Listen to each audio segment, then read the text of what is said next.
রাতের ইসলাম ইউনিভার্সিটি কতই না সুন্দর, তাই না?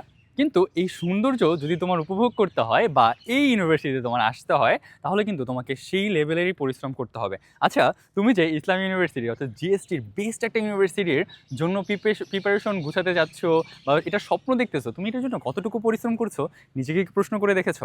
মাথায় রাখবে ভাইয়া বা আপু, তোমার হাতে যতটুকু সময় আছে এই সময়টা যদি তুমি ঠিকভাবে কাজে লাগাতে পারো, তাহলে আমার মতো তুমিও এই যে ইসলাম ইউনিভার্সিটির যে সৌন্দর্য, রাতের সৌন্দর্য, সেটা কিন্তু উপভোগ করতে পারবে।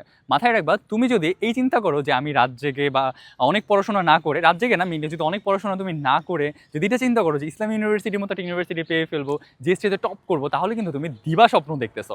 সো মাথায় রাখতে হবে এটা, যে তুমি যত বেশি পরিশ্রম করবা এই ইউনিভার্সিটিতে আসার জন্য তোমার তত বেশি সুযোগ কিন্তু ওপেন হয়ে যাবে। সো একটা জিনিস খুব ভালোভাবে শুনে নাও বা একটা জিনিস খুব ভালোভাবে মাথায় গেঁথে নাও, সেটা হচ্ছে এই রাতের সৌন্দর্য তোমার যদি উপভোগ করতে হয়, তাহলে তোমার অনেক নির্ঘুম রাত কাটাতে হবে, অনেক বেশি পরিশ্রম করতে হবে। তাহলে তোমার সাথে দেখা হবে ইসলাম ইউনিভার্সিটির কোনো একটা প্রোগ্রামে বা কোনো একটা অনুষ্ঠানে বা রাতের কোনো একটা চায় আড্ডায়।